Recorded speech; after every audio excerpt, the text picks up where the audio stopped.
नमस्कार दोस्तों, आपका अपना चैनल राकेश एज 2.0 पे स्वागत करता हूं। आज मैं आपके लिए एसएससी एमटीएस 5 नवंबर सेकंड शिफ्ट का एग्जाम समाप्त हो चुका है। इनमें पूछा गया सही प्रश्न आपका 100% रियल और ऑथेंटिक क्वेश्चन है और जिन्हें पीडीएफ चाहिए वो हमारे टेलीग्राम या व्हाट्सएप नंबर से पीडीएफ प्रोवाइड कर सकते हैं या आप हमारे व्हाट्सएप ग्रुप से भी जुड़ सकते हैं।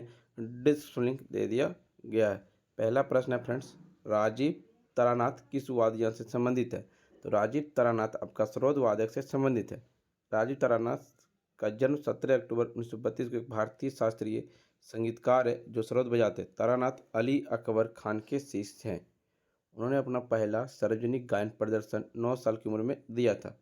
राजीव 20 साल की उम्र में पहले ऑल इंडिया रेडियो के लिए गा रहे थे। उनकी गहन समझने के लिए उनका सम्मान किया जाता है क्योंकि वो राग, तानवाल, गुण और अपने स्ट्रोक की शक्ति को प्रकट करते हैं। सेना और प्रशासन आईने अकबरी का कौन सा भाग है? तो तृतीय खंड है। अबुल फजल ने अकबर के शासनकाल को 3 खंडों का इतिहास लिखा जिसका शीर्षक अकबरनामा था। प्रथम खंड अकबर के पूर्वजों से संबंधित है जबकि द्वितीय खंड में अकबर के शासनकाल को वर्णन किया और आईने अकबरी अकबर तृतीय खंड है। यह अकबर के प्रशासन, गृहस्थी, सेना, राजस्व और उसके साम्राज्य के भूगोल से संबंधित है। अकबर का जो शासनकाल था वो 1556 से 1605 ईस्वी तक था।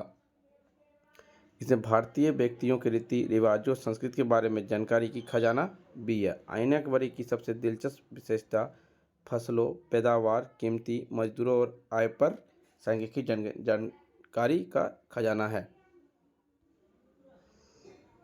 तुजुक ए बाबरी बाबर के लेखक की आत्मकथा है। हुमायूं नामा गुलबदन बेगम लेखक यह हुमायूं का इतिहास है। तुजुक ए जहांगीर लेखक की आत्मकथा है जहांगीर की। शाहजहांनामा इनायत खान लेखक के शाहजहां का इतिहास है। आलमगीर नामा मोहम्मद काजिम लेखक के औरंगजेब का इतिहास की जानकारी देती है। भगवान गौतम बुद्ध के समान कौन है? तो महावीर है। दोनों की जन्म 6ठी शताब्दी ईसा पूर्व में भारतीय उपमहाद्वीप के पूर्वोत्तर में हुआ था। दोनों शाही परिवारों में पैदा हुए थे। दोनों ने अपने 20 के दशक में सांसारिक संपत्ति को त्याग कर दिया था। दोनों ने आध्यात्मिक मुक्ति प्राप्त की और उसके बाद आध्यात्मिक को पढ़ाना और प्रचार करना शुरू किया। दोनों की शिक्षाएं कई समानताएं थी। दोनों ने महिलाओं को शिष्य के रूप में स्वीकार किया था। दोनों ने महिलाओं को शिष्य के रूप में स्वीकार किया। दोनों 70 के दशक में अपने धर्म को जारी रखने के लिए शिष्यों को पीछे छोड़ते हुए दम तोड़ दिया। भारतीय संविधान का अनुच्छेद 165 किससे संबंधित है? भारत में संविधान में एक महाधिवक्ता राज्य सरकार को कानून सलाहकार होता है। युद्ध या बाहरी हमलों के आधार पर राष्ट्रीय आपातकालीन की घोषणा होने पर कौन सा अनुच्छेद स्वतः ही निलंबित हो जाती है? अगर युद्ध और बाहरी हमलों के आधार पर राष्ट्रीय आपातकालीन घोषणा हो तो अनुच्छेद 19 के तहत 6 मौलिक अधिकार स्वतः निलंबित हो जाती। आपातकालीन की समाप्ति के बाद अनुच्छेद 19 फिर से पहले जैसा हो जाता। आपातकालीन आपका राष्ट्रीय आपातकालीन अनुच्छेद 352 के तहत लगती है, राष्ट्रीय आपातकालीन 356 और वित्तीय आपातकालीन 360 के तहत लगती है। मॉर्निंग फेस पुस्तक के लेखक कौन है? मॉर्निंग फेस पुस्तक के लेखक मूलक राज आनंद है। केलुचरण महापात्रा के निम्नलिखित में से किस शास्त्रीय नृत्य से प्रसिद्ध नर्तक है? तो ओडिसी शास्त्रीय नृत्य से प्रसिद्ध नर्तक है। ओडिसी संगीत नाटक अकेडमी द्वारा मान्यता भारत के 8 शास्त्रीय नृत्यों में से एक है। ओडिसी एक प्रमुख प्राचीन शास्त्रीय नृत्य है जिसकी उत्पत्ति भारतीय राज्य उड़ीसा में हुई थी। उड़ीसा के प्रसिद्ध लोक नृत्य ओडिसी संगीत नाटक अकेडमी द्वारा मान्यता प्राप्त भारत के 8 शास्त्रीय नृत्यों में से एक है। ओडिसी एक प्रमुख प्राचीन शास्त्रीय नृत्य है जिसकी उत्पत्ति भारतीय राज्य उड़ीसा में हुई थी। ओडिसी के प्रसिद्ध नर्तक है सुजाता महापात्रा, केलुचरण महापात्रा, रतिकांत महापात्रा, गंगाधर प्रधान। केलुचरण महापात्रा उड़ीसा से पद्म विभूषण पाने वाले पहले व्यक्ति थे। भारतनाट्यम आपका तमिलनाडु का शास्त्रीय नृत्य, इससे संबंधित रुक्मिणी देवी अरुंडले, बाला सरस्वती, पद्म सुब्रमण्यम। कुचिपुड़ी आपका आंध्र प्रदेश का शास्त्रीय नृत्य है जो शोभा नायडू, राजा और राधा रेड्डी, यामिनी रेड्डी, अरुणिमा कुमार ये सभी कुचिपुड़ी नृत्य से संबंधित है। सतरिया आपका असम से संबंधित है। रजू मौनी श्रीमंत शंकरदेव से संबंधित है।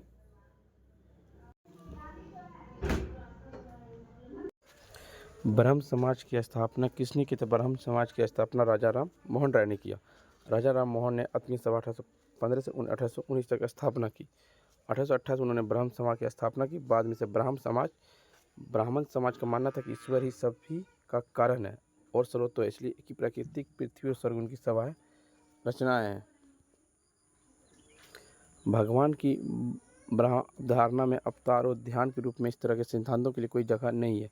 उन्होंने मूर्ति पूजा को अपमानजनक बताया और सभी धर्मों और मानवताओं को एक भगवान की अवधारणा को उजागर किया। की जनगणना में मृत्यु दर सबसे अधिक थी, तो 1921 की जनगणना में सर्वाधिक मृत्यु दर थी। 1921 की जनगणना के मुताबिक भारत की आबादी 25.2 करोड़ थी। साल 1921 से भारत की जनसंख्या इतिहास में द ग्रेट डिवाइडेड या महान विभाजन के रूप में भी जाना जाता है।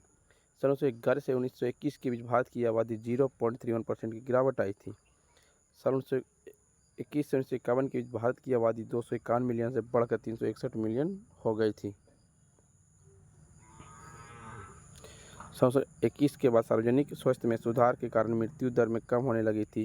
1921 के बाद जनसंख्या वृद्धि तेज से बढ़ने लगी थी। 2011 की जनगणना के अनुसार दशकीय वृद्धि दर जो थी 17.60 थी और एक वर्ष की वृद्धि दर थी 1.64% थी। सर्वाधिक जनसंख्या वाला राज्य आपका उत्तर प्रदेश, सबसे कम जनसंख्या वाला सिक्किम था। 2 ग्राम प्रति हाइड्रोजन का आयतन कितना था? 2 ग्राम हाइड्रोजन का आयतन एनटीपी पर 224 लीटर होता है। हाइड्रोजन एक द्विपरमाणुक अणु है, यानी 2 हाइड्रोजन परमाणु आपस में बंधकर H2 बनाते हैं। हाइड्रोजन का मोलर द्रव्यमान 2.01568 ग्राम मोल होता है। हाइड्रोजन की परमाणु संख्या 1 होता है और परमाणु भार 1.008 होता है। हाइड्रोजन आवर्त सारणी में पहले स्थान पर है। हाइड्रोजन बहुत कम तापमान पर द्रव व ठोस हो जाती है। हाइड्रोजन 3 समस्थानिक protium 1H1, deuterium 1H2, tritium 1H3। इनके द्रव्यमानों का अनुपात 1:2:3 होता है। एक आपका जो पूछा गया था शूटिंग गोज से संबंधित प्रश्न था। आर्टिकल 22 सस्पेंड से संबंधित था। एक राजीव तारानाथ वाला स्रोत से जो संबंधित वो मैंने बता दिया था आपको। फ्रेंड्स, वीडियो पसंद आई हो तो लाइक, शेयर, सब्सक्राइब जरूर करें और PDF पाने के लिए फोन टेलीग्राम या व्हाट्सएप ग्रुप पर जुड़ सकते हैं। डिस्क्रिप्शन दे दिया गया। फ्रेंड्स, मिलते हैं फ्रेंड्स आपके साथ नेक्स्ट वीडियो में। जय हिंद।